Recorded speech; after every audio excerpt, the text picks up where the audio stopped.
Oxidation में यहां पर ध्यान दो, पहला ओजोनोलिसिस देख लो, सब पढ़ाया गया है।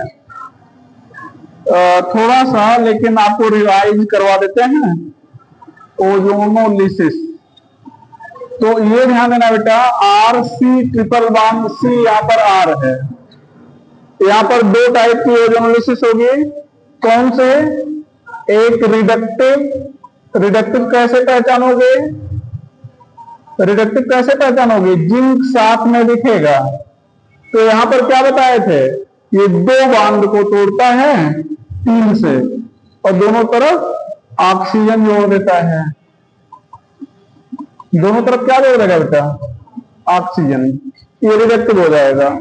बस ये 3 बांड से 2 टूटेगा और दोनों तरफ क्या जुड़ जाएगा? ऑक्सीजन। तो इसको आप क्या कहोगे? Reductive ozonolysis. और दूसरा क्या हो जाएगा बेटा? ऑक्सीडेटिव। दूसरा क्या हो जाएगा? ऑक्सीडेटिव। तो ऑक्सीडेटिव में क्या करते हो? ऑक्सीडेटिव में क्या करते हो? ये जिंक नहीं रहता, ऑक्सीडेटिव में जिंक नहीं रहता। यहां पर केवल H2O। ये तीनों बांड टूटता है और C बदल जाता है किसमें? COOH में। क्या बदल जाएगा? C बदल जाएगा COOH में। ये यहां पर RC ट्रिपल बॉन्ड CH है। ये वही O3 CCl4 यहां पर जिंक के साथ आप क्या लोगे? वाटर। ये बांड टूट जाएगा, ये C बदल गया किसमें बेटा? COOH में और C बदल गया COOH में। एक COOH से R जुड़ा हुआ है और दूसरे COOH से क्या जुड़ा है? H। दूसरे COOH से क्या जुड़ा है बेटा? H जुड़ा है। इधर वाले बता दें क्या? ये सब पढ़ाया गया ना, बस एक रिवीजन के लिए लिख दे रहे हैं। अच्छा, इसको कहेंगे क्या? Oxidative ozonolysis. क्या कहेंगे? Oxidative ozonolysis. ऑक्सीडेशन बाय केमोफो, strong oxidising agent.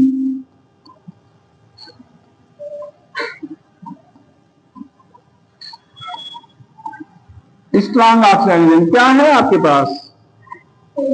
केमोफोर H plus, केमोफोर OH minus, K2Cr2O7 H plus concentrate HNO3, similar to oxidative ozonolysis, similar to oxidative ozonolysis। एक फर्क होगा बेटा, एक फर्क होगा। यहां पर फार्मिक एसिड बना है ना, यहां पर अगर ये इनमें से कोई ले लो तो ये बनेगा, लेकिन ये स्ट्रॉन्ग ऑक्सीडाइजिंग एजेंट जो है फार्मिक एसिड का फर्दर ऑक्सीडेशन कर देते हैं। But formic acid is oxidised into H2O and CO2, oxidized into H2O and CO2। ध्यान देना, RC ट्रिपल बॉन्ड CR। यहां पर इनमें से कोई भी एक ले लो, जरूरी नहीं कि हम जो लिख रहे हैं आप वही लो। तो ये क्या हो जाएगा? ट्रिपल बॉन्ड टूटेगा, C बदल जाएगा किसमें बेटा? COOH में। C बदल जाएगा किसमें? COOH में। तो क्या हो जाएगा? 2RCOOH। अच्छा, यहां पर अगर आपने यहां पर CH कर दिया है तो ध्यान देना, तो ये CH है ना, H को दूर भी तो लिख सकते हो। तो ये बांध तोड़ो, C बदल गया किसमें? COOH में। C बदल गया किसमें? COOH में। तो ये RCOOH और ये क्या हो जाएगा? HCOOH। अब HCOOH अगर बनेगा तो इसका फर्दर ऑक्सीडेशन हो जाएगा H2O CO2 में। तो ये था ऑक्सीडेशन, पढ़ाया गया था, एक रिवीजन करवा दिए, ठीक है। और बाकी चैप्टर में कुछ नहीं है, मैं पढ़ा दिए हैं सब। यूजेज में अगर देखा जाए, uses of C2H2,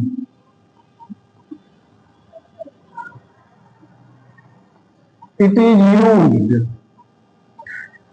in oxyacetylene torch या flame torch, also in welding purpose,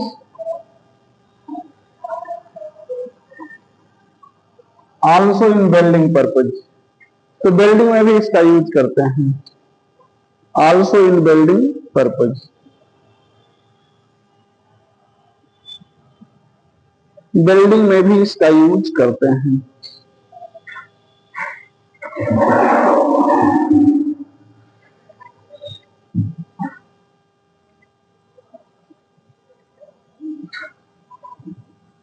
welding में इसका यूज करते हैं। चलेंगे, तो ये चैप्टर आपका एल्काइन भी टॉपिक खत्म हुआ। अगला टॉपिक है एरोमेटिक कंपाउंड। अगला टॉपिक क्या होगा? Aromatic compound. रिमूव करें बेटा।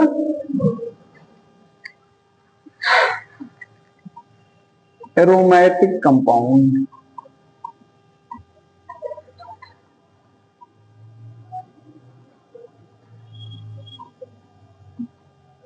derived from Greek word aroma. Greek word aroma means sweet smelling.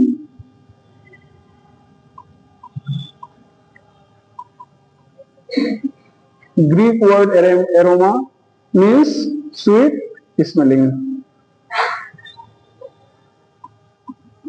Burn with sooty flame. Burn with sooty flame. भैया सूटी फ्लेम मतलब धुआं ज्यादा उठेगा, क्योंकि यहाँ कार्बन कंटेंट ज्यादा होता है। कार्बन की मात्रा क्या होती है? ज्यादा होती है, तो धुआं ज्यादा उठेगा। मेन सोर्स कोल तार।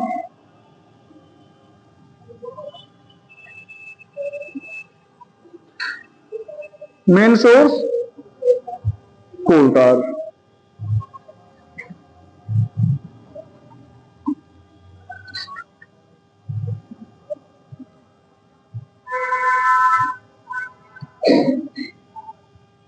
फ्रैक्शनल डिस्टिलेशन से मिलेगा aromatic compound.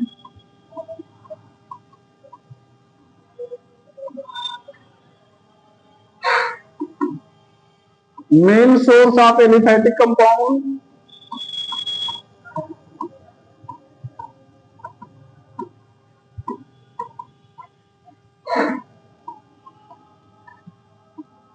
Main source of aliphatic compound petroleum. Main source of aromatic compound petroleum.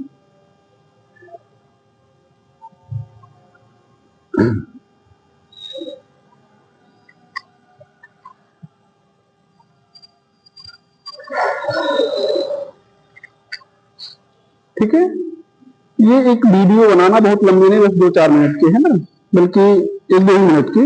अभी जो एरोमेटिसिटी जब शुरू करेंगे तब बना लो। कंप्लीट वीडियो आना चाहिए, 2-3 मिनट की ज्यादा नहीं। हो गया, जब एरोमेटिसिटी शुरू करेंगे तब।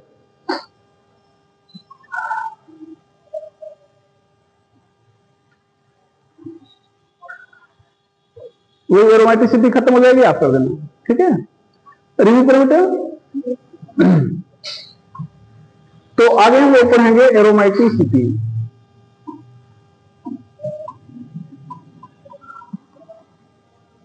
एरोमेटिसिटी शुरू करना है। तो एरोमेटिसिटी बेटा, किसी भी कंपाउंड को एरोमेटिक होने के लिए 4 कंडीशन होना चाहिए। ठीक है, देखते हैं। एक compound to be aromatic, it should be. अब ध्यान दो, 4 चीजें कौन कौन होंगी? पहला साइक्लिक, दूसरा बेटा प्लेनर, तीसरा कॉन्जुगेटेड। और चौथा हो जाएगा ओवे हक्कल रूल। ओवे Huckel rule, i.e. it should have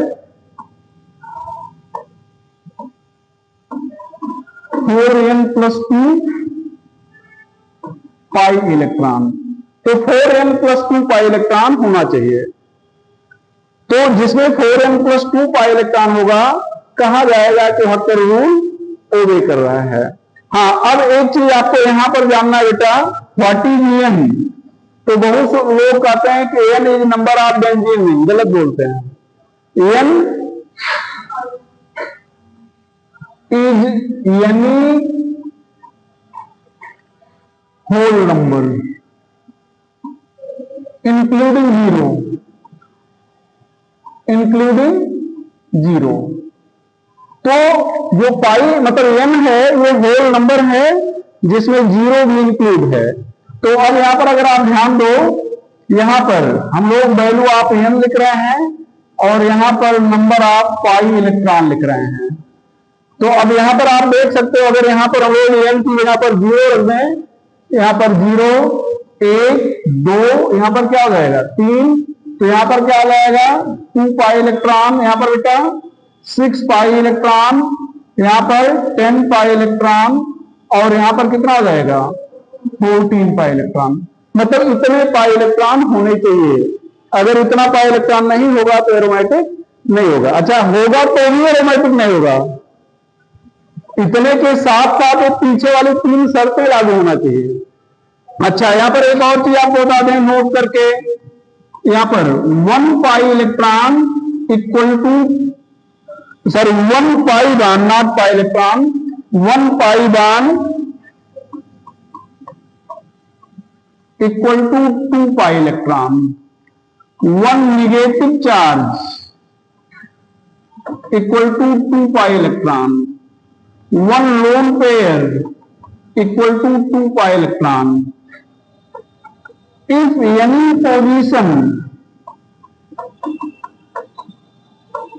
has 2 pi bond, 2 lone pair or pi bond with other condition,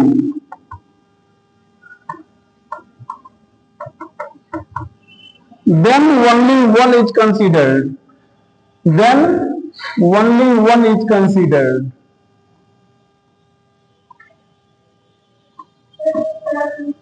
रुक जाओ बेटा, बता रहे हैं। ठीक है, ठीक है, रख दो, रख दो, आप करके रख दो। यहां पर ध्यान दो, अब समझ दे लो। यहां पर देखिए बेटा कि ये 4 चीजें होनी चाहिए। क्या क्या? साइक्लिक होना चाहिए, प्लेनर होना चाहिए, कॉन्जुगेटेड होना चाहिए, और हक्कल रूल ओबे करना चाहिए। ठीक है, हक्कल रूल का मतलब क्या होना चाहिए? 4n plus 2 पाई इलेक्ट्रॉन होना चाहिए। ठीक है, एन क्या है? कोई भी होल नंबर है जिसमें आप जीरो को भी इंक्लूड करेंगे। ठीक है, अब एन की ये वैल्यू आपने एक दिया 2 पाई, 6 पाई, 10 पाई, यहां पर 14 पाई इलेक्ट्रॉन। ठीक है, अब एक पाई बॉन्ड बराबर 2 पाई इलेक्ट्रॉन मानोगे, एक नेगेटिव चार्ज बराबर 2 पाई इलेक्ट्रॉन मानोगे, एक लोन पेयर बराबर 2 पाई इलेक्ट्रॉन मानोगे, और किसी एक पोजीशन पर अगर क्या है 2 पाई बॉन्ड है, 2 लोन पेयर है, या पाई बॉन्ड के साथ कोई और कंडीशन है, तो आप एक को ही मानेंगे, दूसरे को कंसीडर नहीं करेंगे। दूसरे को कंसीडर नहीं करेंगे। लिख लो, फटाफट लिख लो।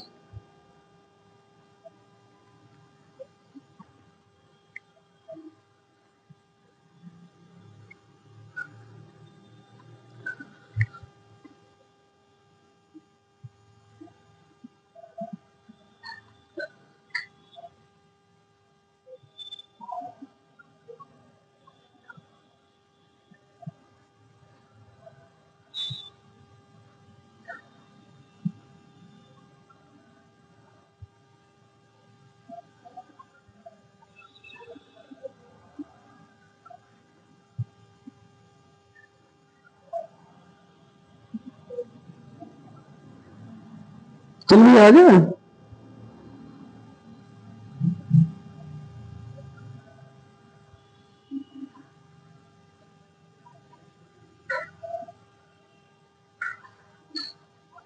चलो रिव्यू कर, यहां पर ध्यान दो। यहां पर जैसे देखा जाए एग्जाम्पल में, या पहले ये देखा जाए CH2 double bond CH CH CH CH CH2, यहां पर पहली कंडीशन को छोड़ के सारी कंडीशन लागू हो रही है। साइक्लिक नहीं है, प्लेनर है, अल्टरनेट पोजीशन पर पाई बॉन्ड है, कॉन्जुगेटेड भी है, और कितने पाई इलेक्ट्रॉन बॉन्ड है? 2 3, 3 पाई बॉन्ड 3 दूनी 6 पाई इलेक्ट्रॉन। तो सारे रूल फॉलो हो रहे हैं नहीं, साइक्लिक नहीं है, इसलिए ये मतलब एरोमेटिक नहीं होगा। ठीक है, तो एग्जाम्पल देखा जाए यहां पर पहला, ये ध्यान देना, ये प्लस, इसका नाम है साइक्लोप्रोपीनियम आयन। यहां पर कितने पाई इलेक्ट्रॉन है? 2 पाई इलेक्ट्रॉन है, एक पाई बॉन्ड है ना, बाकी पाई बॉन्ड नेगेटिव चार्ज और नॉन पेयर ही देखते हो, तो एक पाई बॉन्ड बराबर 2 पाई इलेक्ट्रॉन है, तो एरोमेटिक है।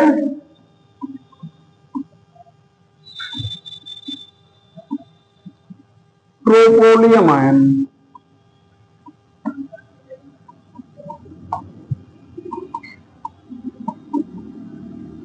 ट्रोपोलियम आयन कितने पाई इलेक्ट्रॉन है? 6 पाई इलेक्ट्रॉन है।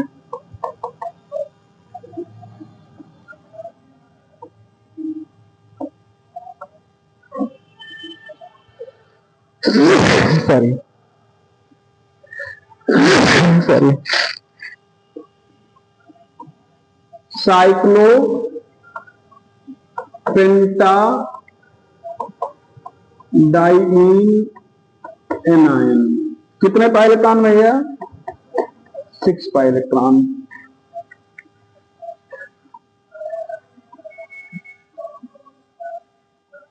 Benzene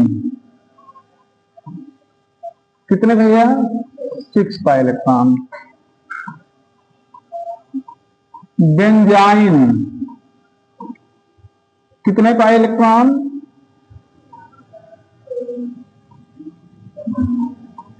6 pi electron.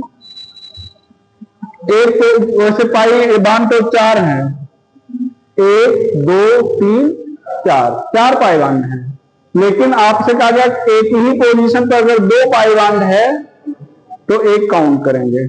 क्लियर? एक और चीज देखना बेटा, यहां पर कितने पाई बांध हैं? 2। एक ही कारण पर 2 पाई बांध होता है तो हाइब्रिडाइजेशन क्या बोलते हैं? sp। यहां पर हाइब्रिडाइजेशन क्या होगा? क्या होगा? sp या sp2? हाँ, sp क्यों नहीं होगा? sp होगा तो लीनियर हो जाएगा, लीनियर है ये, तब sp का तो क्या होना चाहिए? लीनियर, तो लीनियर तो है नहीं, एंगल आप देखो 120 है ना, तो वाइब्रेशन क्या है यहाँ पे? sp2 जानते रहिएगा।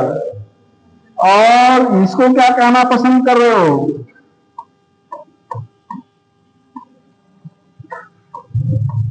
नकली। कितना भैया? 10 पाई इलेक्ट्रॉन। यहां पर 7वां है, कौन 7वां भैया? क्या लिखना चाह रहे हो?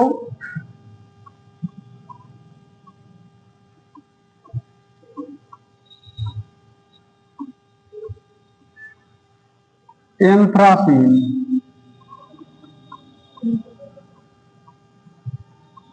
14 pi electron.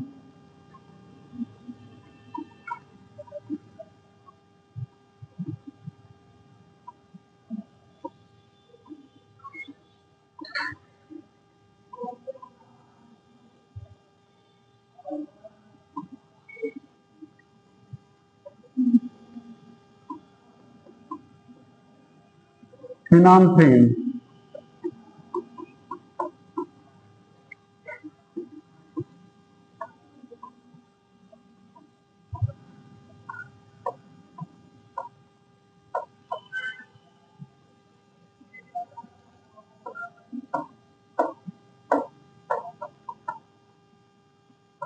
Pyrrole ring, 6 pi electron.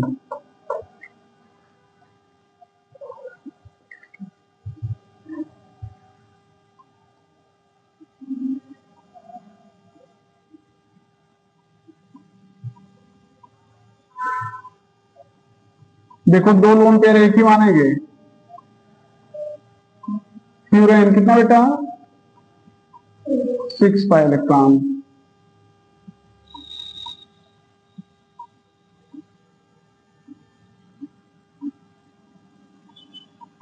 Thiophene, 6 pi electron.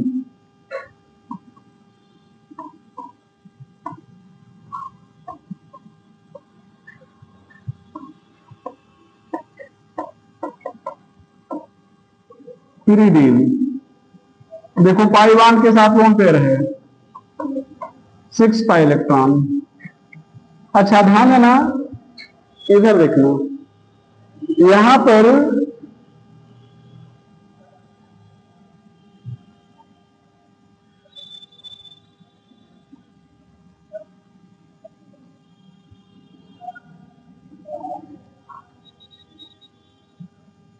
अगर ऐसे किया जाए और पूछा जाए क्या ये एरोमेटिक है या नहीं है, ऐसे अगर पूछा जाए कि क्या ये एरोमेटिक है या नहीं है, तो है। ठीक है, कैसे है? इसको तोड़ दो, इस बांध को तोड़ दो, बीच वाले ये डबल बांध को तोड़ दो, तो एक जगह माइनस हो जाएगा, एक जगह क्या हो जाएगा प्लस। अब ये ध्यान देना भैया, ये ध्यान देना,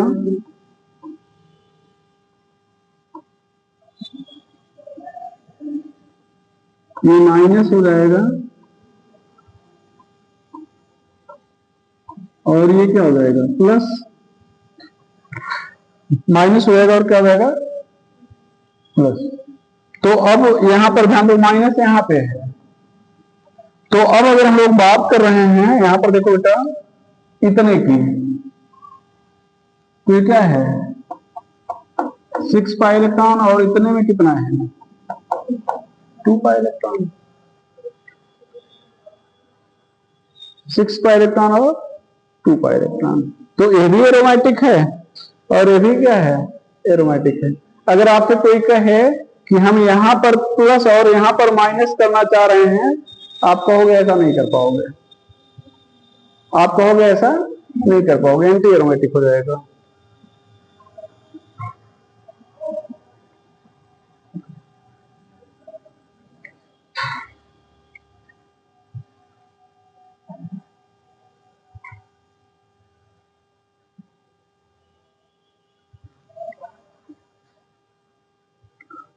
रिमूव करें बेटा, ये नंबरिंग 1 से 12 तक हुई है, इसको नंबर नहीं किया, उसको ऐसे मान लो 13 कर दे रहे हैं इसको। ठीक है, हाँ हाँ, वही तो आपसे क्वेश्चन कर रहे थे कि उल्टा नहीं कर पाओगे, क्यों? अगर इसको हम लोग प्लस कर दें तो 2 और 2 4 पाई इलेक्ट्रॉन होगा, एंटी एरोमेटिक हो जाएगा। इसको माइनस कर देंगे तो 2 और 2 4 पाई इलेक्ट्रॉन हो जाएगा, दोनों एंटी एरोमेटिक हो जाएंगे। तो सिस्टम स्टेबल होना चाहता है, तो ऐसा टूटेगा कि एरोमेटिक हो जो सबसे ज्यादा स्टेबल होता है, या एंटी एरोमेटिक हो, एरोमेटिक हो ना, तो इसलिए रिमूव करें क्या? चलो, type of aromatic compound,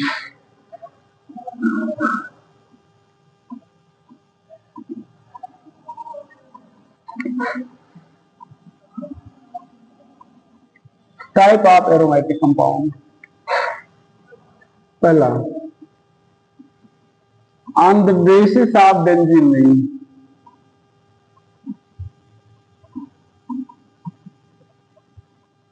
to type.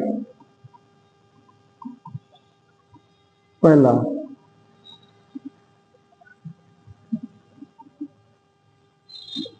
Benzoate aromatic, benzenoid aromatic,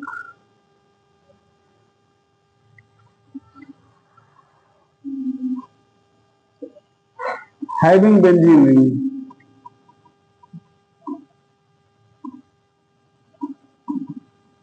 example जिसमें बेंजीन रिंग दिखा था, हमें लगता है 4 से 8 तक। Non benzenoid aromatic,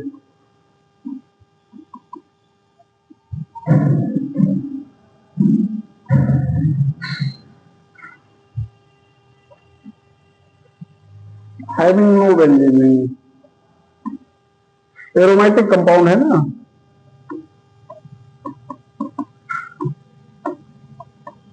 aromatic compound having no benzene ring.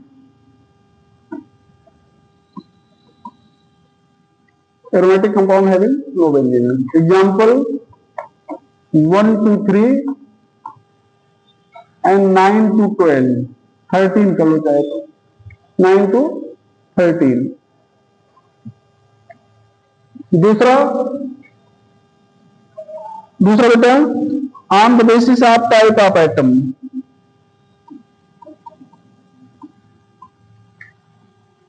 On the basis of type of atom, on the basis of type of atom. तो atom के टाइप के आधार पे 2 टाइप, 2 टाइप। पहला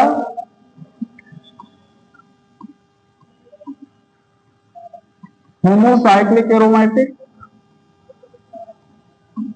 और दूसरा हेट्रोसाइक्लिक एरोमेटिक। होमोसाइक्लिक एरोमेटिक और दूसरा क्या है बेटा, हेट्रोसाइक्लिक एरोमेटिक। पहला homocyclic aromatic,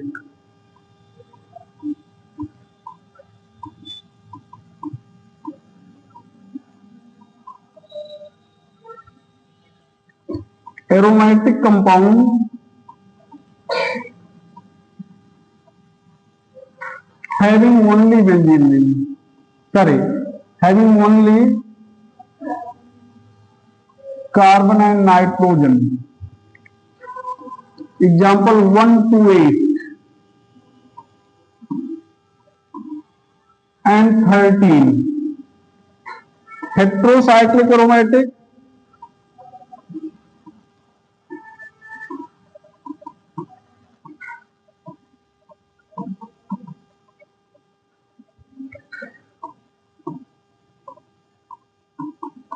aromatic compound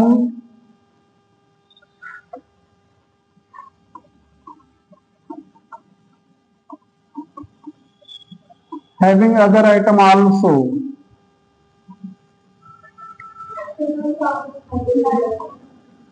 item carbon and hydrogen है,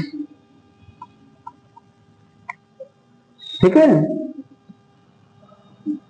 other item also along with carbon and hydrogen. Example 9 to 12. Example 9 to 12.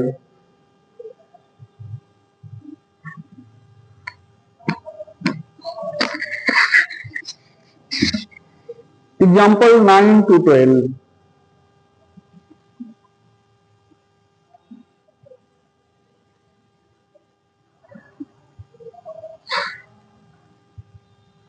लिख लिया, 9 to 12।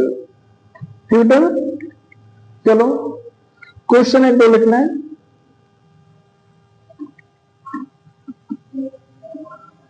Which one is homocyclic aromatic?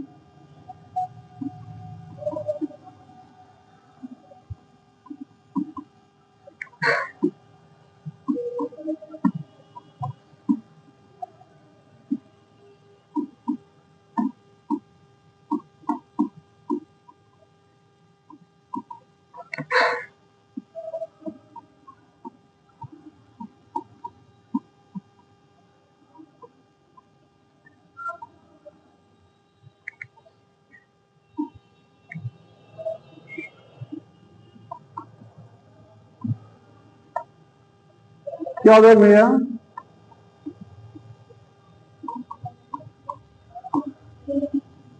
हाँ बेटा,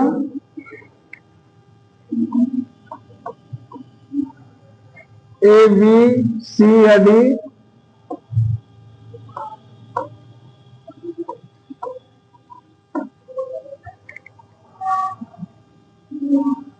सी। क्यों भैया सी? सी क्यों?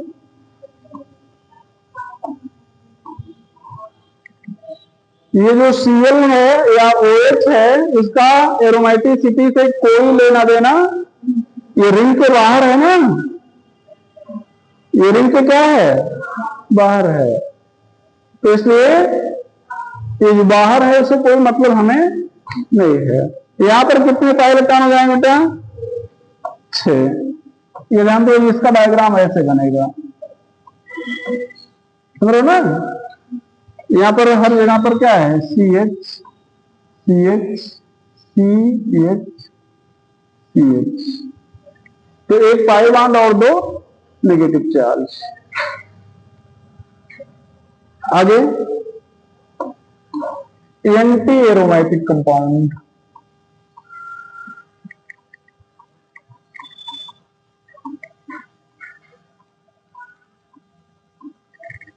एंटी एरोमेटिक कंपाउंड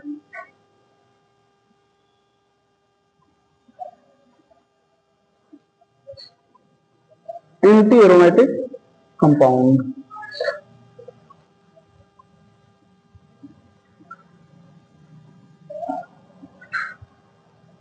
कंपाउंड शुद्ध भी पहला साइक्लिक, वही सब कुछ, प्लेनर,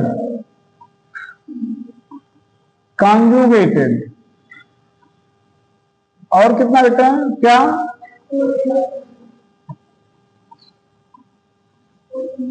शुड है 4n plus 4 pi electron. Should है 4n प्लस 4 पाई इलेक्ट्रॉन। तो बस वही जहां पे 2 था वही क्या हो जाएगा? 4। और यहां पर बाकी सारी कंडीशन आपकी वही है। यहां पर n पाई इलेक्ट्रॉन, 0 1 2 3, यहां पर कितना? 4 का टेबल तो याद होगा ना बेटा? हाँ,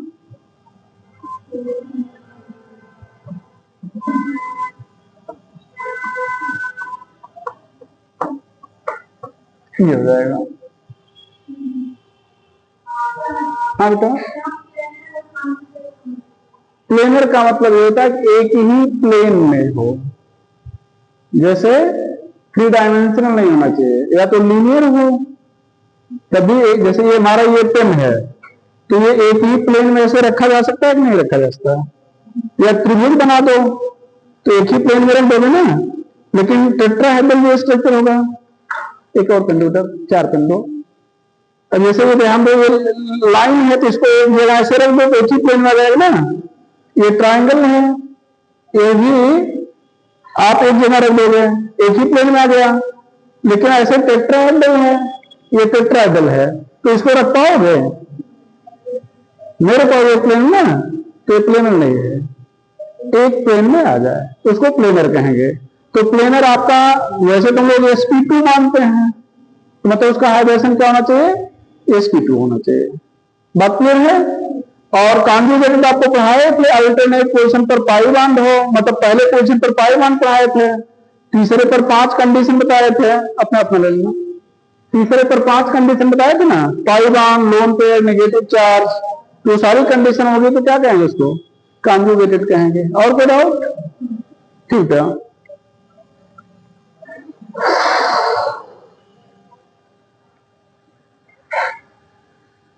ठीक है, अब ये एंटी एरोमेटिक के लिए हो गया। अब यहां पे अगर हम लोग बात करें तो यहां पर जो सबसे पहले आप लिख रहे हो, ध्यान देना, ये ध्यान रखिए, अभी यहां पर क्या रखे थे आप? क्या रखे थे? प्लस, तो क्या था? एरोमेटिक। और माइनस रख दिए तो एंटी एरोमेटिक। क्यों? 2 और 2 4 पाई इलेक्ट्रॉन। ठीक है, यहां पर ध्यान बेटा, इधर देखना, यहां पर आपने माइनस रखा था और अब आपने क्या रख दिया? प्लस। कितना पाई इलेक्ट्रॉन? एक और है, ये ध्यान देना, cyclo octa tetraene.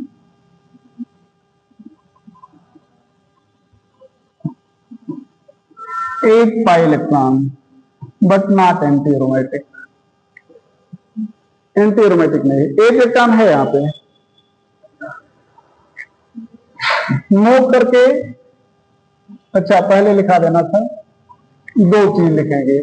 Aromatic compound, एक बार ये पूछा गया है किसी एग्जाम में, एरोमेटिक कंपाउंड डायमेटिक होते हैं या पैरामेट्रिक? तो आपका आंसर होगा diamagnetic. Aromatic compound is diamagnetic. एक पॉइंट। और स्टेबिलिटी ऑर्डर पूछा गया बेटा,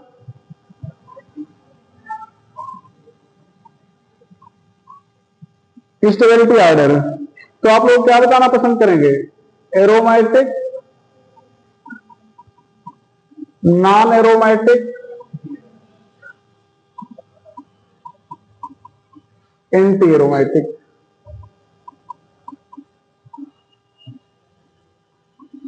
ये स्टेबिलिटी ऑर्डर होगा।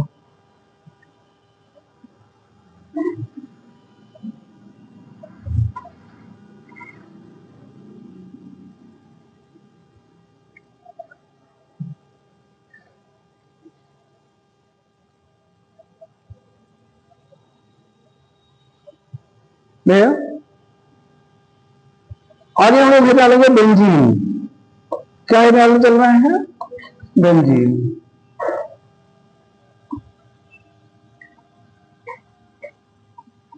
Molecular formula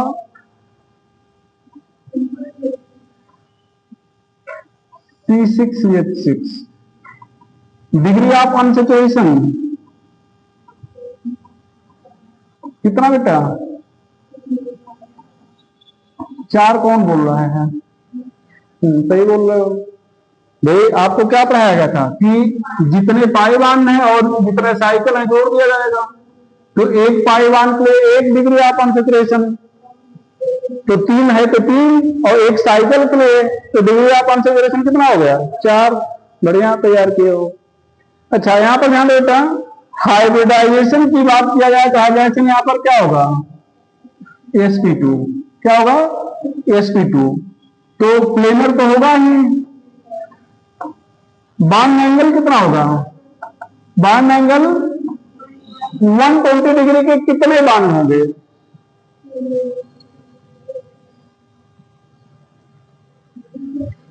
18 bond angle. ये ध्यान दो, कितने बॉन्ड एंगल होंगे? 18 बॉन्ड एंगल। समझो थोड़ा, बिना बताए समझ में आया कि नहीं आया? नहीं आया? यहां पर H है, हर जगह पर H है नहीं है? और सभी कार्बन का हाइड्रोजन sp2 है। तो अब यहां पर देखो, ये कितना है? 120। ये कितना है? 120। ये कितना है? 120। तो एक कार्बन के लिए कितने बार 120? और है कितने कार्बन? तो क्षेत्रिक 18। क्षेत्रिक 18। भाई हम लोग क्या करते हैं, आप लोग ज्यादातर आंसर 3 बताएंगे। ज्यादातर आंसर क्या बताएंगे? 3, क्योंकि सोचेंगे हाइड्रोजन sp2 है तो बॉन्ड एंगल 120 होगा। यहाँ काउंट कर ले, बाकी भूल गए कि और भी कार्बन है, सभी sp2 हाइड्राइड हैं। बात क्लियर ना? तो 18 बॉन्ड एंगल कितने डिग्री के हैं? 120। सिग्मा बॉन्ड कितने हैं? Sigma bond 12। पाई बॉन्ड कितने हैं? 3। Sigma pi ratio 4:1। 3 चौक 12 होता है ना, 4:1। अब ध्यान रखिए, हमने सिग्मा रेशियो पाई बोला होता, पाई रेशियो सिग्मा पूछ ले।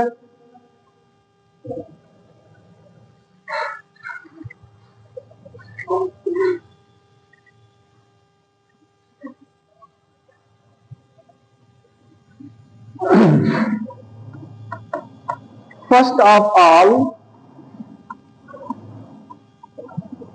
discovered by Faraday from Wales Isle.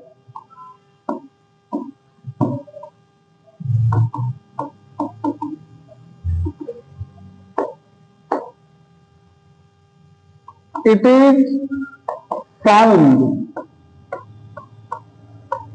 in light oil fraction. आपने कहा ना फ्रैक्शनल डिस्टिलेशन से मिलेगा ऑफ कोल तार। कोल तार का जब फ्रैक्शनल डिस्टिलेशन किया जाएगा तो उसमें कई फ्रैक्शन मिलते हैं, light oil, middle oil, heavy oil, ठीक है, क्रियोसोट और पिच, ये 5 मिलते हैं। तो पिच में तो 95% कार्बन होता है, क्रियोसोट में केवल एंथ्रासीन फिनांथ्रीन होता है, लाइट आयल फ्रैक्शन में मोस्टली बेंजीन होता है, बेंजीन और जाइलिन होता है, ठीक है। तो उतनी टाइम है नहीं, पूरी कहानी आपको लिखाएं और पूरा पूछा नहीं था, मुझसे आते हमको लिखा दे रहे हैं, ठीक है। कि ये किस फ्रैक्शन में पाया जाता है इसके, तो आपको एक वर्ड बताइए, फ्रैक्शनल डिस्टिलेशन से मिलेगा। कैसे मिलेगा? अब ध्यान रखिएगा, आप लोग कंफ्यूज कहां पर होंगे, डिस्ट्रक्टिव डिस्टिलेशन और फ्रैक्शनल डिस्टिलेशन। तो ये जो कोल है, कोल का डिस्ट्रक्टिव डिस्टिलेशन करेंगे तब कोल तार मिलेगा। क्या मिलेगा? कोल तार। और कोल तार का फ्रैक्शनल डिस्टिलेशन करेंगे तब क्या मिलेगा? ये डिफरेंट फ्रैक्शन मिलेंगे, ठीक है। कोल तार आयल मतलब का जब फ्रैक्शनल डिस्टिलेशन करेंगे तब आपको क्या मिलेगा? लाइट आयल फ्रैक्शन और middle oil, heavy oil fraction, ठीक है। यहां पर क्रियोसोट, ये सब लिखने की जरूरत नहीं है, ठीक है। और क्या? पिच, ये सब मिलते हैं। तो अब इस लाइट आयल फ्रैक्शन में आपका क्या होता है? बेंजीन होता है। और ये बेंजीन भी ऐसे बस नहीं कि लाइट आयल फ्रैक्शन मिला उसमें बेंजीन पक्ष निकाल लो, डिफरेंट टेम्परेचर पर डिफरेंट कंडीशन होती है। तो 110 डिग्री सेल्सियस पर उसको 90% बेंजॉल कहते हैं। 110 डिग्री सेल्सियस पर क्या कहते हैं? 90% बेंजॉल कहते हैं, जिसमें 70% बेंजीन होता है। जिसमें 70% क्या होता है? तो लिख लीजिएगा 90% बेंजॉल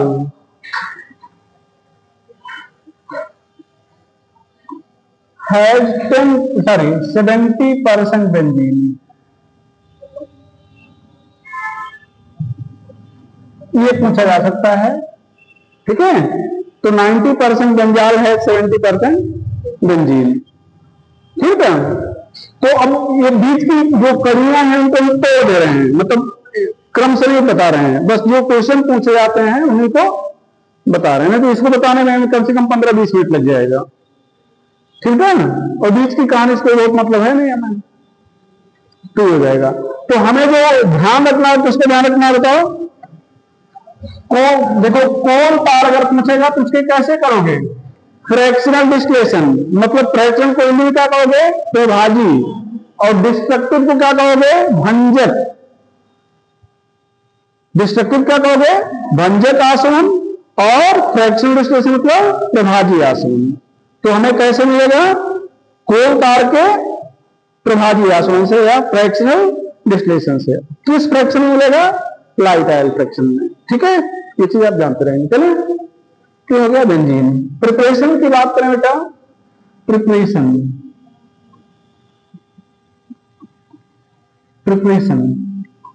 सॉरी प्रिपरेशन नहीं है, थोड़ा सा और अभी चर्चा कर लें, दिमाग से स्लिप कर रहा था। Its structure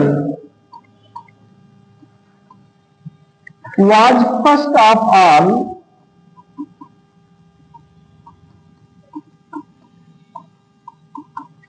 studied by Kekule.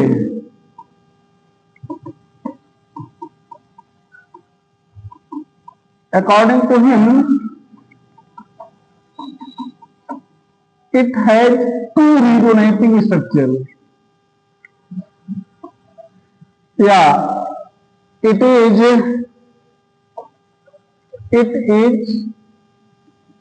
resonance hybrid.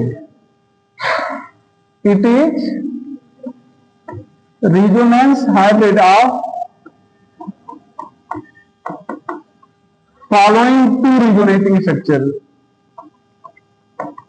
ये सब पढ़ाया गया है, ये ध्यान दो बेटा। यहां पर ये क्या है, सॉरी, ये रिजोनेटिंग स्ट्रक्चर है। ये आर एस है, ये आर एस, ये 2, ये 1, और इसका जो रिजोनेंस हाइब्रिड है ये है। अगर ये आपसे कहा जाए बीच में गोला क्या दर्शाता है, तो आप कहेंगे डीलोकलाइजेशन ऑफ इलेक्ट्रॉन। यहां पर बॉन्ड लेंथ कितना होगी, 1.39 angstrom, carbon carbon bond length.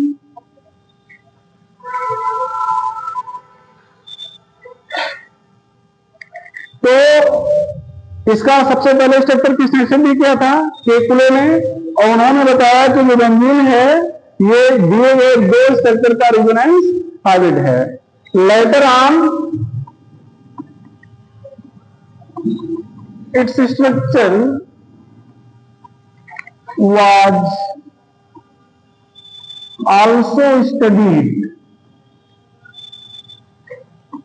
Bye Kekule, sorry, Devar,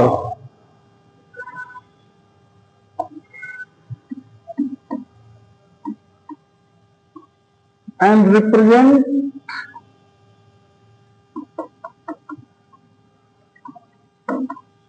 three resonating structure. Represent three resonating structure. Later on, its structure was also studied by Devar and represent three resonating structure.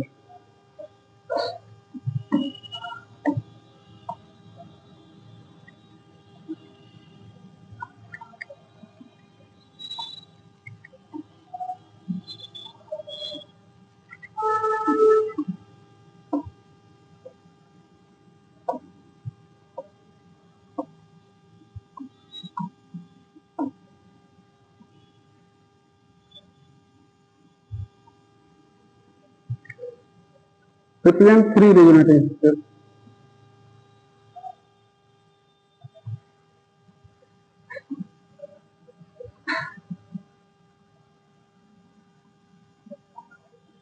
Kekulé structure contribute 80%, while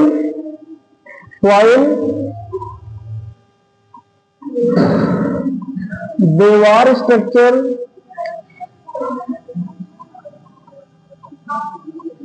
contribute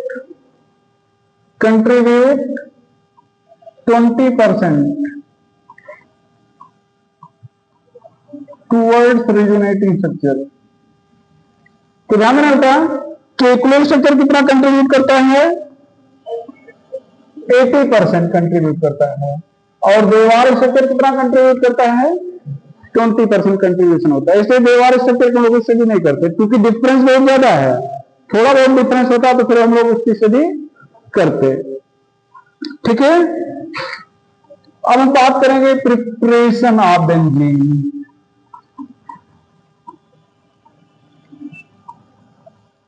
इसमें आप 2-3 heading तो पढ़े ही हो। कौन कौन पढ़े हो? पहला, बाई एरोमेटाइजेशन ऑफ एल्केन पढ़ाना पड़ेगा।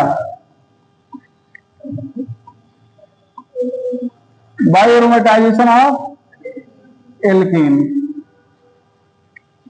देख लेना। अगर हम थोड़ा लिख देंगे तो आधा होगा, लेकिन कोई मतलब है नहीं। ठीक है। दूसरा, polymerisation of alkyne. Chapter wise शुरू करो, एल्केन से शुरू किए, एल्कीन से बनेगा नहीं, एल्केन से बनाए थे, एरोमेटाइजेशन से, एल्काइन के पॉलीमराइजेशन से। अगला चैप्टर एल्किल हैलाइड अभी पढ़े नहीं, लेकिन फिर भी from halobenzene by reduction of halobenzene, reduction of हेलोबेंजीन।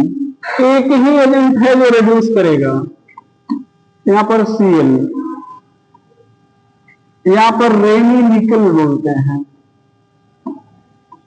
बस एक ही एजेंट है। रेनी निकल क्या होता है?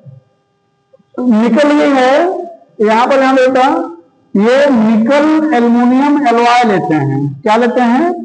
निकल एल्युमिनियम एलॉय का रिएक्शन कराते हैं NaOH से, तो ये बदल जाता है पाउडर निकल में। किसमें बदल जाता है? पाउडर निकल में। यहां पर सोडियम मेटा एल्यूमिनेट बन जाता है, सोडियम मेटा एल्यूमिनेट बन जाता है, उससे कोई मतलब नहीं होता है, और ये हाइड्रोजन गैस बन जाती है, इससे मतलब है इससे। तो ये Cl हट जाएगा और यहां पर क्या आ जाएगा? बेंजीन आ जाएगा। तो एक ही एजेंट है जो ऐसा कर पाएगा। फ्रॉम फिनाल, इसके बाद चैप्टर जो आएगा वो फिनाल आएगा।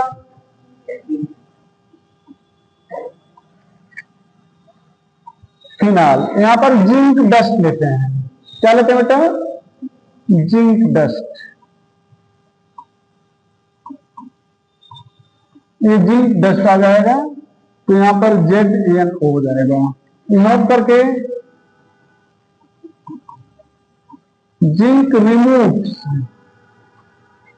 ऑक्सीजन अटैच फ्रॉम बेंजीन,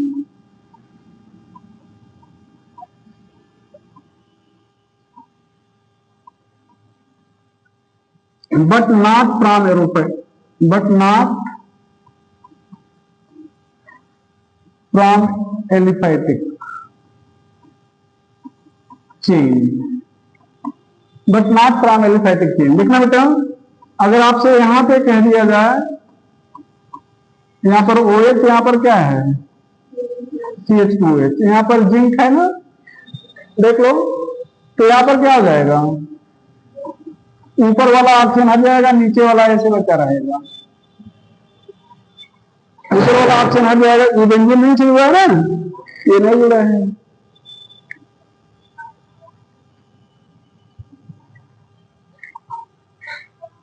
अब इसके बाद एल्डिहाइड कीटोन आएगा, उससे बनेगा नहीं। फिर कैसे बनाओगे? From sodium benzoate.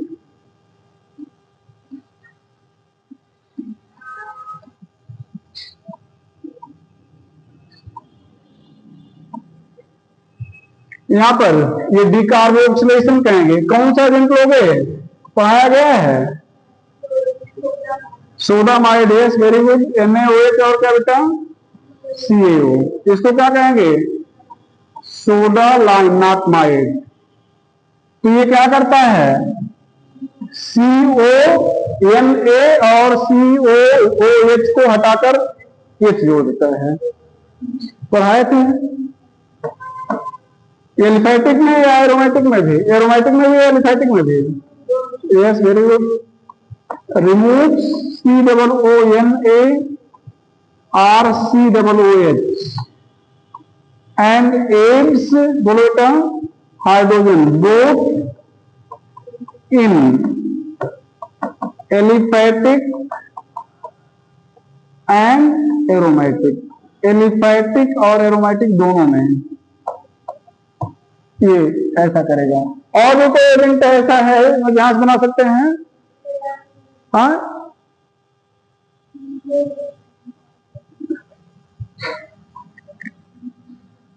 From benzene sulphonic acid, from benzene sulphonic acid.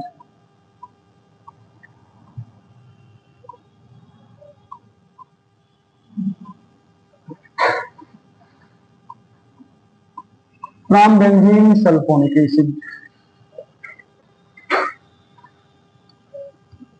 यहां पर SO3H है, यहां पर वाटर के साथ बॉयल करेंगे। वाटर के साथ क्या करेंगे बेटा? बॉयल। ठीक है, तो ये जब टूटेगा, ध्यान रखिएगा, जब ये जुड़ा रहा होगा तो प्लस के रूप में जुड़ा रहा होगा। किस रूप में जुड़ा रहा होगा? प्लस, और यहां क्या रहा होगा? माइनस। ये टूटेगा प्लस, ये टूटेगा माइनस, तो ये H प्लस यहां पे आ जाएगा। बात में है ना? ये H हो जाएगा और क्या हो जाएगा? H2SO4 हो जाएगा। Chemical reaction, chemical reaction, electrophilic substitution reaction है, पढ़ाया गया है। रिएक्शन इंटरमीडिएट क्या होता है? एरिनियम आयन पढ़ाए हैं सब। इसी को क्या कहते हैं? फुल रिएक्शन इंटरमीडिएट और सिग्मा कॉम्प्लेक्स, ये इसका रिएक्शन इंटरमीडिएट है।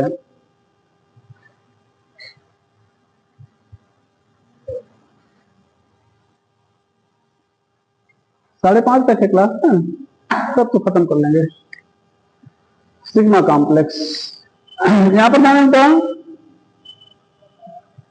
ध्यान से देखिए, एक चीज हम आपको बता दें, इसके बाद जो रिएक्शन पढ़ाने चल रहे हैं इसको बहुत ध्यान से देखिएगा। अभी जैसे कहेंगे हेलोजिनेशन, देखो 5 एरोमेटिक में मोस्टली पढ़ना है, 5 कॉमन है, उसके बाद किसी में 1-2 घट जाएगा, किसी में 1-2 बढ़ जाएगा, लेकिन जिसमें इन हेलिस को यूज करेंगे उनमें यही रिएजेंट होगा और वही स्पेसीज जुड़ेगी, यही रिएजेंट होगा और वही स्पेसीज जुड़ेगी। जैसे हम पहले क्या पढ़ने चल रहे हैं? हेलोजिनेशन। तो यहां पर ध्यान देता है, हेलोजिनेशन हम बात कर रहे हैं।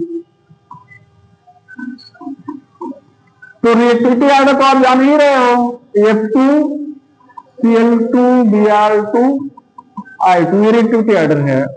आप अगर ध्यान दिए हों तो आपको पढ़ाए थे, ध्यान देना, यहां पर हम X2 ले रहे हैं, FeX3 ले रहे हैं और डार्क कंडीशन ले रहे हैं। जब भी आपसे कहा जाएगा हेलोजिनेशन लिखना है एरोमेटिक कंपाउंड का, किसका? एरोमेटिक का, तो आप X2 लेंगे, FeX3 लेंगे और क्या लेंगे? Dark condition.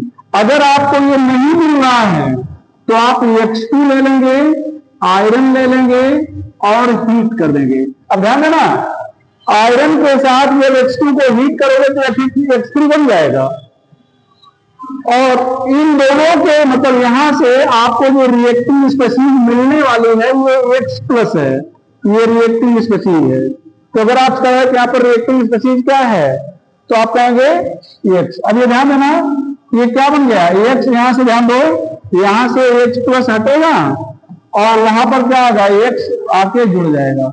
अब ध्यान देना, ये हेलोजन हो गया ना, समझिएगा। अगला चैप्टर हमारा हेलोजन है ना, तो वहां पर भी हेलोजनेशन कराना होगा, तो फिर यही रिएजेंट लेंगे, फिर यही X प्लस जुड़ेगा। अब ये कहां जुड़ेगा? अभी तक यहाँ पर कुछ भी नहीं था, तो जहां चाहता वहां जुड़ जाता। अब यहां पर वो जो पहले से जुड़ा हुआ है वो बताएगा कि आपको कहां जुड़ना है। अगर ये प्लस M है तो आने वाला आर्थो पर और पैरा पे जुड़ेगा, माइनस M है तो मेटा पर जुड़ेगा। प्लस M कैसे पहचानेंगे? या तो लोन पेयर होता है या नेगेटिव चार्ज, लोन पेयर होता है या नेगेटिव चार्ज। और माइनस M कैसे पहचानेंगे? पॉजिटिव चार्ज होता है या मल्टीपल बॉन्डेड इलेक्ट्रोनेगेटिव एटम जुड़े होते हैं। तो ये हेलोजन क्या है आपका? प्लस M, क्यों? लोन पेयर है। तो अगर इसका हेलोजिनेशन कर दिया जाए तो यही X एक बार यहां पे जुड़ेगा, एक बार यहां पे, मतलब अगर इसको एक्सेस में ले लें, ध्यान रखिएगा, इसको एक्सेस में ले लें तो रिएक्शन आगे बढ़ जाएगी नहीं बढ़ जाएगी? तो एक बार आर्थो पे जुड़ जाएगा और एक बार पैरा पे जुड़ जाएगा। ठीक है, अब यहां पर ध्यान दो, यहां पर हम Cl2 का मान लो एग्जाम्पल ले रहे हैं। क्या ले रहे हैं? तो जब भी कहा जाएगा हेलोजिनेशन करना है, ठीक भैया, तो आप यही कंडीशन अप्लाई करेंगे। मतलब यही रिएजेंट यूज करेंगे, और जो भी यहाँ पर आप हैलोजन लेंगे वही हैलोजन यहाँ पे आके जुड़ जाएगा। और बेंजीन रिंग के लिए आपको बताए थे, बेंजीन रिंग के लिए कि कोई ना कोई लुईस एसिड होना जरूरी है। लुईस एसिड क्या करता है? इलेक्ट्रोफाइल जनरेट करने में हेल्प करता है। मैकेनिकल प्रोसेस में सब पढ़ाए थे, ठीक है। अच्छा, यहां पर ध्यान देना बेटा, यही Cl2 ले रहे हो आप और यहां पर ये चिन्ह ले रहे हो। एक एक्सेप्शनल केस है, आपको पढ़ाया गया था कि हैलोजन सनलाइट के प्रेजेंस में सेचुरेटेड कार्बन पर अटैक करता है। क्या पढ़ाए थे? हैलोजन सनलाइट के प्रेजेंस में कहां पर अटैक करता है? सेचुरेटेड कार्बन पर। यही एक कंपाउंड ऐसा है जहां पर अनसेचुरेटेड पर अटैक कर रहा है। बात में ना, तो ये क्या हो जाएगा? ये सारे बांध टूट जाएंगे और सभी कार्बन पर एक Cl जुड़ जाएगा। तो बेंजीन का फॉर्मूला क्या था? C6H6 और 6 Cl भी जुड़ गए, तो ये हो जाएगा C6H6Cl6। या 3 बार 6 है तो 666 कर सकते हैं। इसको लिंडेन भी कहते हैं, लिंडेन या गैमेक्सीन कहते हैं, लिंडेन या गैमेक्सीन। अब बेटा, हाँ भैया, बेंजीन हेक्साक्लोराइड, शॉर्ट में BHC कहेंगे। पावरफुल इंसेक्टिसाइड होता है, पावरफुल इंसेक्टिसाइड। आप लोग पेस्टिसाइड या क्या पढ़ते हैं? पावरफुल इंसेक्टिसाइड होता है, ठीक है।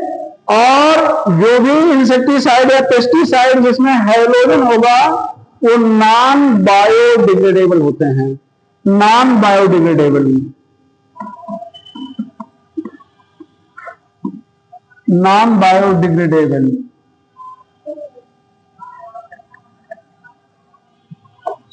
मतलब माइक्रो ऑर्गेनिज्म इसको तोड़ नहीं पाएंगे, माइक्रो ऑर्गेनिज्म तो non biodegradable. Take part in biomagnification. Biomagnification क्या होता है भैया? बायो पढ़े होंगे आप लोग। Take part in biomagnification, ecology पढ़ाएगा क्या पढ़ाएगा? अभी नहीं। तो बायोमैग्निफिकेशन फूड चेन, उसमें आप लोग पढ़ते हैं। तो बायोमैग्निफिकेशन का होता है फूड चेन में इन्वॉल्व हो जाना।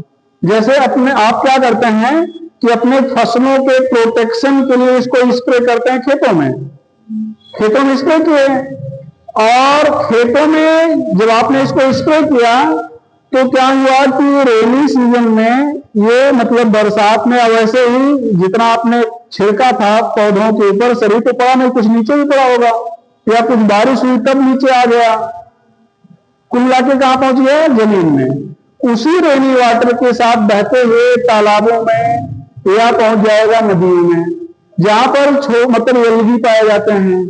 तो उन एल्गी को छोटी मछलियां खा जाती हैं, उन छोटी मछलियों को फिर बड़ी मछलियां खा जाती हैं। बड़ी मछलियां मार्केट में आती हैं, फिर जानते हो क्या होता है, समझ रहे ना? तो आप फेंके कहां पे, पहुंच कहां गया? तो ये फूड चेन में इन्वॉल्व हो जाता है।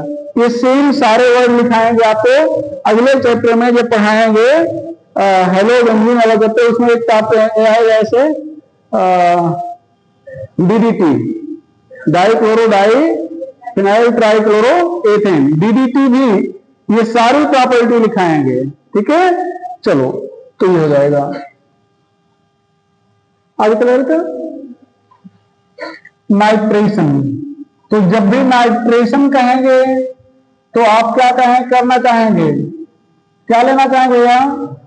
Concentrate HNO3 plus concentrate H2SO4। ध्यान रखिएगा, नाइट्रेशन में कंसंट्रेट HNO3 और कंसंट्रेट H2SO4 लेंगे। अगर आपने केवल कंसंट्रेट HNO3 ले लिया तो वो ऑक्सीडाइजिंग एजेंट होता है। क्या होता है? ऑक्सीडाइजिंग एजेंट होता है। तो यहाँ पर NO2 प्लस मिलेगा और आकर जुड़ जाएगा। तो इन दोनों के रिएक्शन से क्या मिलेगा? NO2 प्लस, जो रिएक्टिंग स्पीशीज है। कई बार रिएक्टिंग स्पीशीज ही पूछ लेते हैं। और NO2 प्लस का नाम क्या बेटा? Nitronium ion. नाइट्रोनियम आयन इसका नाम है। और कंसंट्रेट HO3 यहां पर किस तरह से कार्य कर रहा है? एक्स है बेस, पढ़ाया गया है, ठीक है ना? ऑप्शन में होगा एसिड, बेस, ऑक्सीडाइजिंग और रिड्यूसिंग। तो पूरे ऑर्गेनिक केमिस्ट्री में तो लोग ऑक्सीडाइजिंग पढ़ते हुए आते हैं, अभी पीछे आज ही पढ़े हैं। लेकिन यहां पर ये बेस की तरह एक्ट करेगा, ध्यान रखिएगा। सल्फोनेशन, सल्फोनेशन भैया देखना बेटा, यहां पर क्या लेते हो? Fuming H2SO4। फ्यूमिंग का मतलब क्या होता है? ये कंसंट्रेट H2SO4 और SO3 का मिक्सचर होता है, जिससे आपको मिल जाता है रिएक्टिंग स्पीशीज SO3H+। ये रिएक्टिंग स्पीशीज होता है। ये बेंजीन सल्फोनिक एसिड बन गया।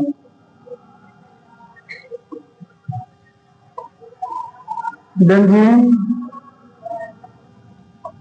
Sulphonic acid.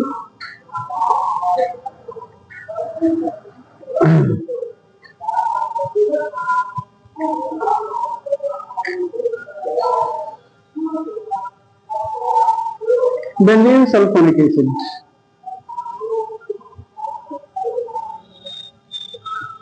Alkylation, Friedel Crafts alkylation.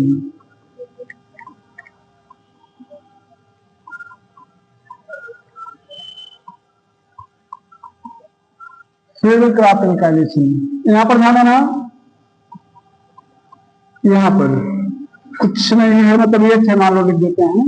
यहां पर CH3I और CH3 whole twice SO2 anhydrous AlCl3। यहां पर इन दोनों को मिथाइलेटिंग एजेंट कहते हैं। क्या कहते हैं बेटा? मिथाइलेटिंग एजेंट। मतलब ये मेथिल ग्रुप जोड़ना है तो एजेंट, ये बेटर होता है।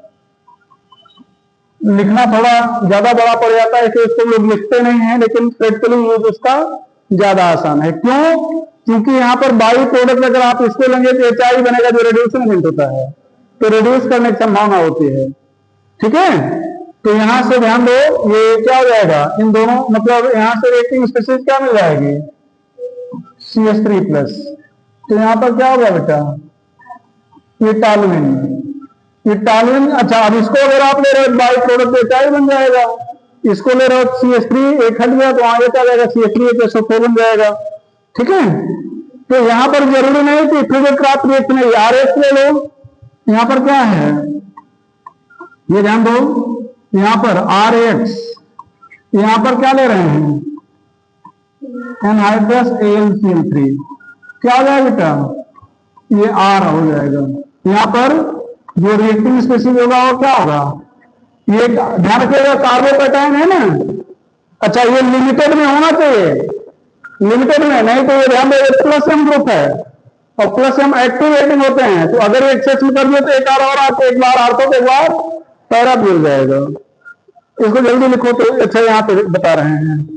अच्छा, आप यहाँ पर देखिए बेटा, समझिए, अगर आपसे कहा जाए कि इसको बताओ CH3 CH2 CH2 Cl, यहां पर आपने क्या किया है? एनहाइड्रस AlCl3 किया है। तो इन दोनों के रिएक्शन से क्या बन जाएगा? CH3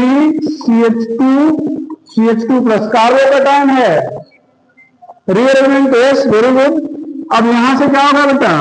एक यहां से यहां चला, क्योंकि प्राइमरी है ना, तीन अगर कार्बन है और प्राइमरी है तुम्हारी अरेंजमेंट हो जाएगा, या सेकेंडरी है तो एक यहां से यहां जाएगा, तो क्या हो जाएगा? CH3 CH+ CH3, यहां पर क्या लिखेंगे 12H-6। तो ये आपका रिएक्टिव स्पीशीज है। अच्छा, यहां पर क्या दिया जाता हो तो ये CH3 इसको क्यूरीन कहते हैं, और ये एयर के ऑक्सीडेशन से फिनाल बना लेता है। एयर के ऑक्सीडेशन से क्या बनाता है? फिनाल बना दें, क्योंकि फिनाल बनाना भी है हमें। तो यहां पर O2 लेते हैं, तो ये ध्यान देना, ये O2 ऐसे O में टूट जाता है, ध्यान देना बेटा, ये O2 ऐसे होता ना, तो सिंगल बॉन्ड होता है। अब ये CH बॉन्ड को तोड़ के मिल जाएगा खुद। तो ये ध्यान दो, CH3 यहां पर OOH, इसको कहेंगे क्यूमीन हाइड्रोजन परऑक्साइड, और इसको हीट कर देंगे तो ध्यान देना बेटा, ये बॉन्ड ऐसे टूट जाएगा। तो यहां क्या बन गया? फिनाल, और बाई प्रोडक्ट के रूप में क्या बन गया? एसीटोन। बाई प्रोडक्ट के रूप में क्या बन गया? एसीटोन। यहां पर बाई प्रोडक्ट पूछा जाता है, क्यूमीन से जब फिनाल बनाते हैं तो बाई प्रोडक्ट क्या बनता है, ये पूछा जाता है। तो कहने का मतलब ये था, ध्यान देना, ये भी प्रोडक्ट ऑफ एल्काइलेशन ही है। क्या है? प्रोडक्ट ऑफ एल्काइलेशन है। और इधर ध्यान देना, यहां पर हाइड्रोजन था ना, देखो इसको थोड़ा भूल जाओ, यहां हाइड्रोजन था ना, हाइड्रोजन की जगह पर क्या आ गया है? बेंजीन आ गया है। इसका मतलब अगर RH ले रहे हो तो हाइड्रोजन हट जाएगा, वहां पर क्या आ जाएगा? बेंजीन। इसको रिमूव करें, भैया सभी लिख लिए हो?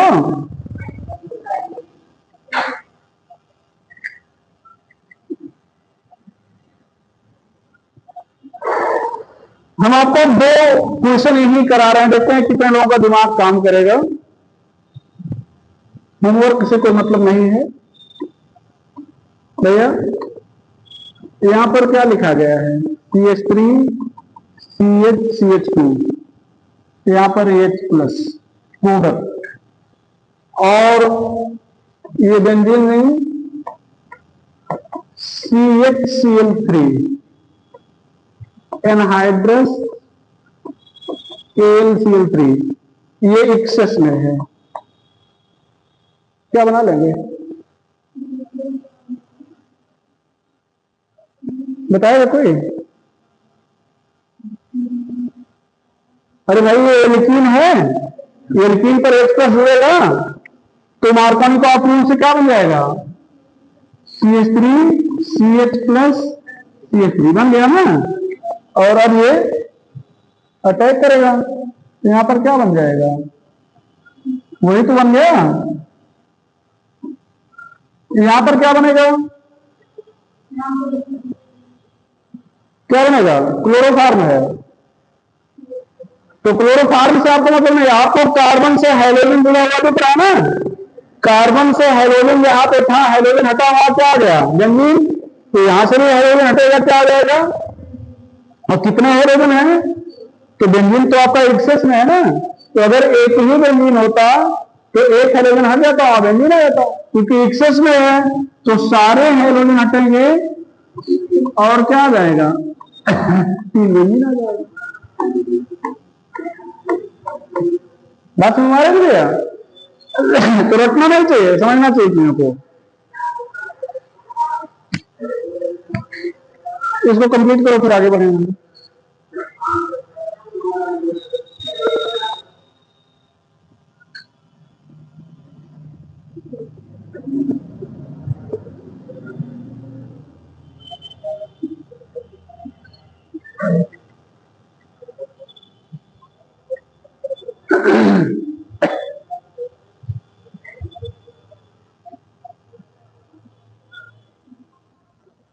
चलो भैया,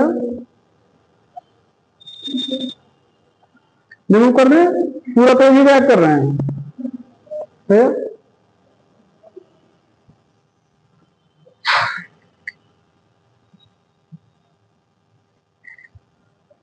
चलो,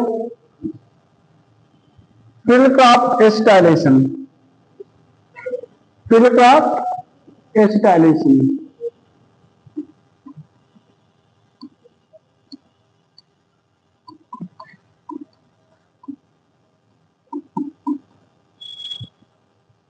फिर क्रॉप एसिटाइलेशन।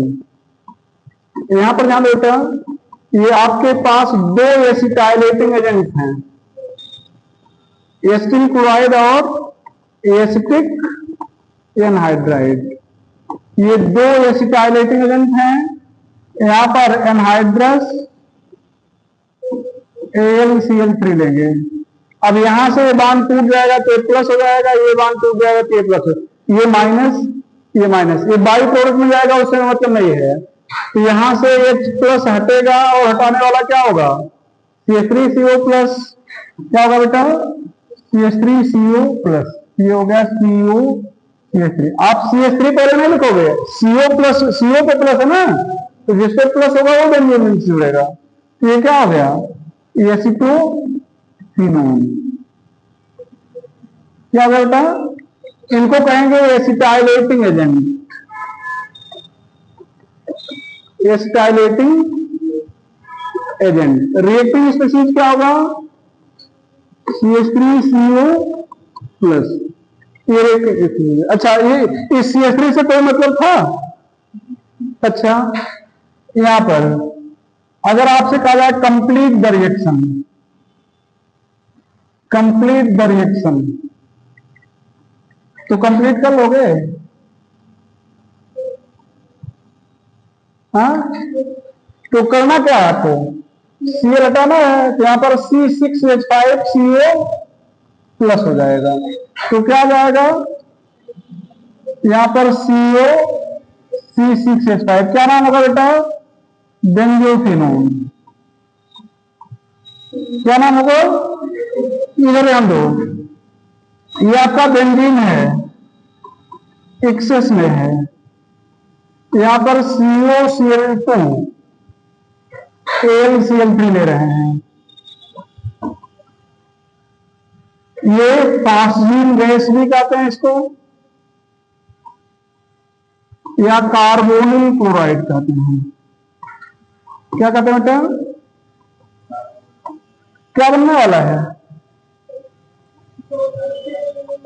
एक्सेस में है। तो भाई यहां पर देखो, Cl की जगह पर क्या आ गया था, बेंजीन, तो दो Cl है तो दो बेंजीन, दो Cl है तो क्या करें, वही बेंजोफिनोन, वही तो हो गया ना, ये दोनों बेंजोफिनोन ही है। तो हमारा ये कहने का मतलब था बेटा, रटना नहीं है, चीजों को समझना है। जैसे हमने इसको पढ़ा दिया, ये पूछ लिया गया, अब आप कहोगे तो C6H5 बोला बताया नहीं गया था, वो भी पढ़ा दिया गया, ये पूछ लिया गया। ठीक है, तो चीजों को आप सोचो।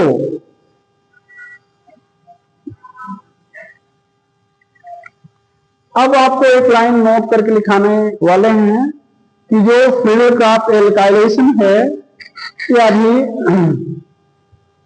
और लिखा दें, फिल्डक्राफ्ट alkylation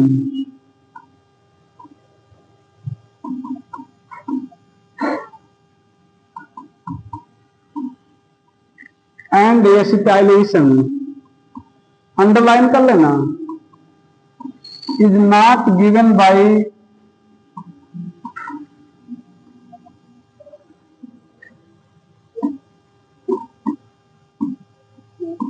aromatic compound having -m group, having -m group, जैसे बेंजल्डिहाइड नहीं देगा, NH2 एंड OH। ये OH वाला थोड़ा विवादित क्वेश्चन है। OH वाला क्या है, विवादित। विवादित का मतलब ये बेटा कि 2% फिनाल, OH अगर जोड़ दोगे बेंजीन पर क्या बन जाएगा, फिनाल। फिनाल से 2% प्रोडक्ट मिलेगा। प्रोडक्ट कितना मिलेगा, अब 2% मिलेगा, तो अगर कहीं पर कोई काम कर रहे हो, उसका मेहनताना आपको 2% मिल रहा है, तो काम करना चाहोगे, नहीं करना चाहोगे ना। तो इसका मतलब आपका आंसर क्या होगा, नो। आपका आंसर क्या होगा? नो। मतलब आपसे कहा जाए फिनाल ट्रिल क्रॉप रिएक्शन देता है या नहीं देता, तो आपका आंसर क्या होगा? कंडीशनल होगा, सीधे नहीं कहेंगे कि नो। मान लो सभी नहीं देने, सभी -M ग्रुप है, सपोज करो NO2 जुड़ा हुआ -M, CHO जुड़ा है -M, COCH3 जुड़ा है माइनस, सभी -M है, और केवल एक फिनाल ही ऐसा है जो +M है, तब क्या कहेंगे? तब भी नो कहेंगे, तब इसको सेलेक्ट कर लेंगे, हाँ देता है। जैसे अभी आपसे कहा जाए यहां पर कौन नहीं देगा, तो NO2 नहीं देगा, NO2 CHO नहीं देगा, CO CH3 नहीं देगा। अभी एक ही अगर है तो यहां पर OH कर देते हैं, बात समझ नहीं आ रही? यहां पर मान लो OH कर देते हैं तो ये देता है which give Friedel Crafts reaction, which give Friedel Crafts reaction. तो ये तीनों तो कंफर्म नहीं दे देंगे, तो अब एक इसमें सिलेक्ट करना है ना हमें। फिर क्वेश्चन आपका वही है, ध्यान ना, फिर से आपका क्वेश्चन वही है, लेकिन अब यहां पर हम CH3 ले रहे हैं, OH ले रहे हैं, NH2 ले रहे हैं, और क्या ले रहे हैं? मान लो NO2 कर देते हैं, CHO कर देते हैं। अब बताओ, आप ध्यान दो, CHO -M है, नहीं देगा, NH2 नहीं देगा, कंफर्म है, ये देता है और ये 2% देता है, तो अब चुनना हमें एक को है, तो हम किसको चुनेंगे? पहले को चुनेंगे।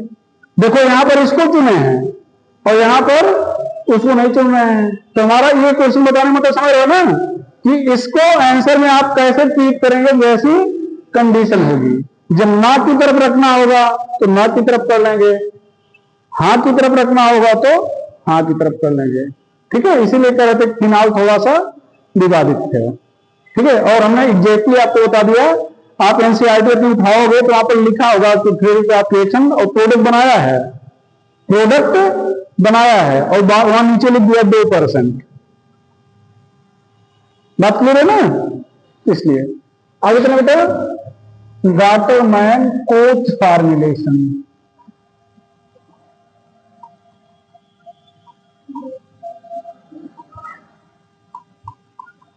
गाटरमैन कोच फॉर्मुलेशन,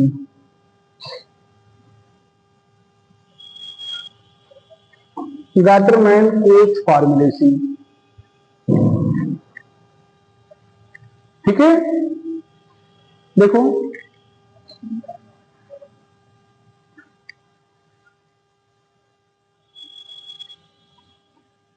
यहां पर भैया कोच है ना, तो CO यहां पर HCl ऐसे याद रखिए, कोच में CO रखेंगे, एनहाइड्रस AlCl3 Cu2Cl2। तो यहां पर इन दोनों के रिएक्शन से क्या बन जाएगा? CHO। क्या बन जाएगा बेटा? CHO। कैसे बनेगा? ये HCl है ना, ये H प्लस Cl माइनस में टूट जाएगा, और CO, ध्यान दो, ये CO का स्ट्रक्चर होता है, कार्बन के पास लोन पेयर है, कार्बन अपना लोन पेयर H को दे देगा, जब कार्बन H को अपना लोन पेयर दे देगा तो कार्बन और H जुड़ जाएगा, और ये कार्बन पर आ जाएगा प्लस चार्ज, और ये जो ऑक्सीजन अपना लोन पेयर डोनेट कर रहा था, ये डोनेट करना बंद। ऐसे देखो, कार्बन के पास कितनी इलेक्ट्रॉन होते हैं? 4, ऑक्सीजन के पास कितने होते हैं? 6। तो ये दोनों फेल किए तो ऑक्सीजन का आटेक पूरा हो गया, लेकिन कार्बन का पूरा नहीं हुआ। तो ऑक्सीजन क्या किया? अपना इलेक्ट्रॉन इसको डोनेट कर दिया, जिससे इसका भी आटेक पूरा हो जाए। अब ऑक्सीजन तो डोनेट करके इसका आटेक पूरा करा रहा था, अब ऑक्सीजन देख रहा है कि भी डोनेट कर रहा है। अब आप किसी को ऊपर दया भाव दिखा के उसको कुछ दान दे रहे हो कि इसके पास आने लाओ बेचारे हम दे दें, और कभी वो खुद दान देते हुए आपको दिख जाए तो फिर दोगे उसको दान? नहीं दोगे ना। तो सेम प्रक्रिया है, ये तो दया भाव खा के इसको दे रहा था, अभी देख रहा है कि खुद ही लोग पेड़ दान कर रहा है, तो भैया हमारी आपकी खत्म, और नहीं दान करेंगे। बात क्लियर ना? तो बस ये स्ट्रक्चर बन गया। ये क्या है आपका? रिएक्टिंग स्पीशीज, ठीक है, तो अब ऐड करेगा।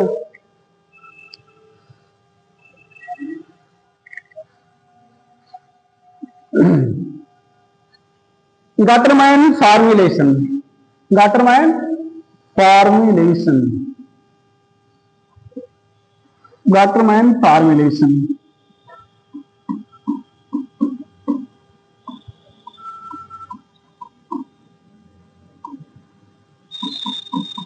गाटरमैन फॉर्मुलेशन, यहां पर ध्यान रखता ये HCl है, HCl है, एनहाइड्रस जिंक साइनाइड है और वाटर है।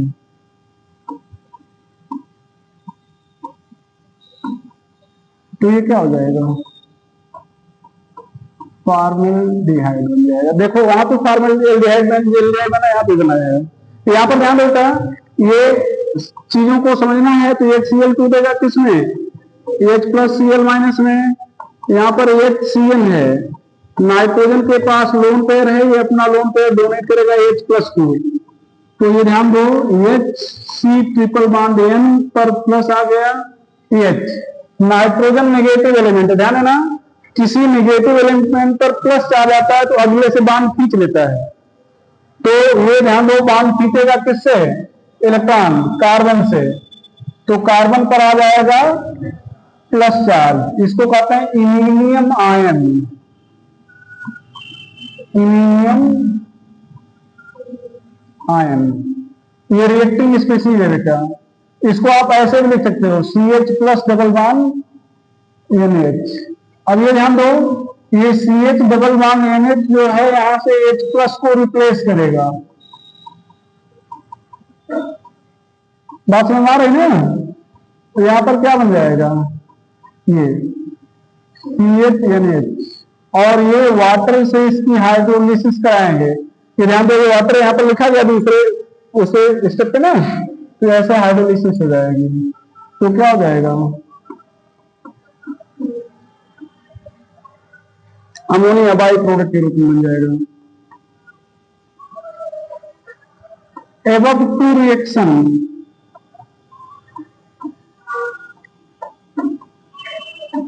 is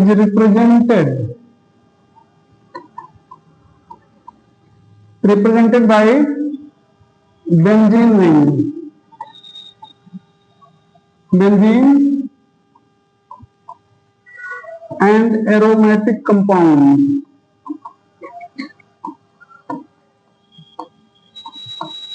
having plus M group,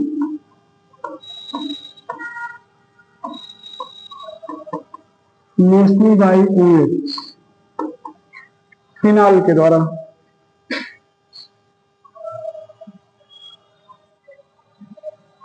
mostly bye OH।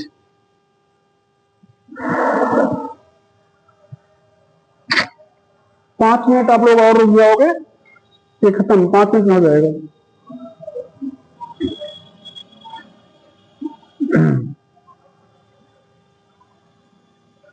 बस रिएक्शन खत्म हो गए हैं, ठीक है, बस एक दो बताना है।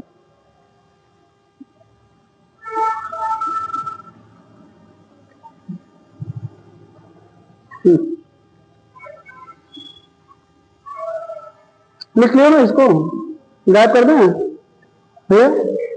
चलो यहाँ पर रिडक्शन क्या लिखोगे, रिडक्शन, यहाँ पर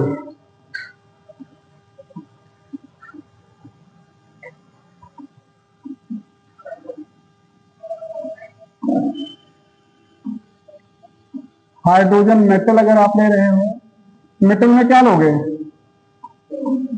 प्लेटिनम, प्लेडियम, निकल 200, और यहां पर लिक्विड अमोनिया सोडियम ले रहे हो, तो ये